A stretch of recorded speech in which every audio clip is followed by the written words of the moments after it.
olan müxtəlif sahənin insanları, ziyalılarımız, millət vəkillərimiz, dəfələrlə onlara da bu sualı verdim ki, efirdə biz bu barədə danışırıq. Siz idmançılar bununla bağlı yarışlar keçirirsiniz, öz idmançılarınızla danışırsınız. Bəs sonra, yəni, daha sonra atdığınız addım nələr olur? Yəni, məktəblərdə olursunuzmu, tədbirlərdə iştirak edirsinizmi? İdmanla bağlı yox, digər tədbirlər nəzərdə tuturam.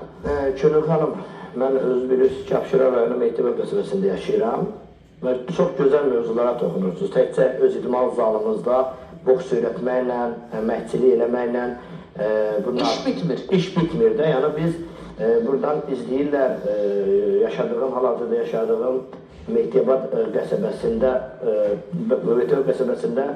bir nömrə məktəb var, 3 nömrə məktəb var, 4 nömrə məktəb var. Sağ olsun olan direktorları mənə şərait yaradırlar, mən sinif-sinif, bu yaxınlarda olub elə, bu keçən ayda olub. Sinif-sinif gəzirik, idmana dəvət edirik, sağ olsun, məktəb direktorları da Təhsil Nazirliyinə təşəkkür edirəm. Məktəb direktorlarına da çox xoş gəlir və biz gidib idmana dəvət eləməklə yanaşı, orada olan şagirdlərə də deyirik, gələn idmanla məşğul olun. Boş vaxtlarınızda gedib avaralara qoşulmayın. Sizi ola bilsin ki, Könül xanım, kimsə yolda nəysə verə bilər. Gənclərə, cavanlara, uşaqlara.